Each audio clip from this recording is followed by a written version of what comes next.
ABC6 Storm Tracker weather with meteorologist Kelly Bates. We agree. That is so cool. As we put the day to bed, know that we did have a below average temperature day, but these aren't the most important numbers on this graphic. It's actually that one. We have turned the corner. We're starting to put minutes on the sunset time. So our sunset has gotten later by 1 minute.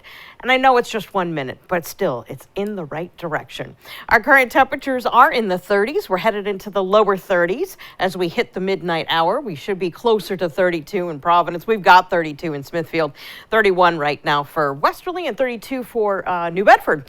But keep in mind, these temperatures are falling a lot slower than they did last night. We do still have a little bit of a wind, and the winds are moving in from the northwest, 5 to 15 miles per hour. This will continue to relax as we go overnight. Right now, it is making for wind chills in the 20s, so it feels like 25 right now in Smithfield. 23 is what it feels like in Westerly.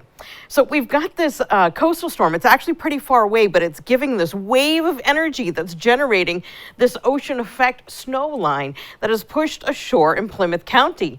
But this is expected to be a southeastern mass only thing, but it is kind of cool when we get these anomalous things that pop up like that.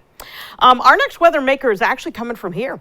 What's moving into, to our southwest, and it's moving into the southwest corner of Pennsylvania within the next couple of minutes. So that storm system is going to turn into something of, well, I'd say significance. We're looking at rain to begin Thursday night, and there is actually a chance of showers Thursday afternoon, but it's really expected Thursday night. Think after like 8, 9 o'clock. Temperatures will be milder. We'll be in the 40s then, so we're talking rain. We're not looking at anything frozen for our corner of southern New England. We're looking at wind-driven rain, wind gusts up to 35 miles per hour, and patchy fog throughout the day on Friday. And this rain will be coming down heavy at times, reducing visibility, causing ponding, and no doubt making for slower commutes, both in the morning and in the evening. Now, when the whole thing finishes up on Saturday morning, it may wrap around some cold air and kick it over to snow really briefly, just at the end, but we're not expecting anything in terms of accumulation. It's just something that these kinds of coastal storms do this time of year in southern New England. So the area of high pressure that brought us the sunny days, it's on its way out.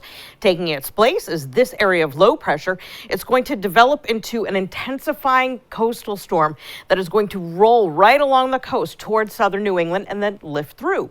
Because it's going to be so close to us, it will keep those warmer temperatures in play, ensuring that we stay liquid and don't go frozen.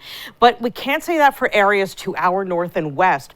Southern New Hampshire, also a good deal of Vermont, eastern New York State, western Mass, and the northwest corner of Connecticut will see this as a heavy, wet snow deal.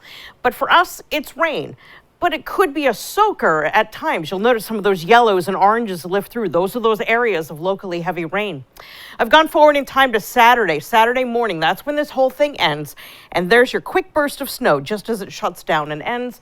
And as it moves out, it's actually going to clear. And a good deal of Saturday is actually going to be sunny. So how much are we getting? Well, more than an inch of rain is definitely possible with those areas of locally heavy rain. And just to give it a little perspective, 1 inch of liquid typically would yield 10 inches of snow. So thankfully, we're not dealing with snow here in southern New England, just a rain event. And I know you folks, some of them like to see the map. Here's where the snow is actually expected to mount up locally.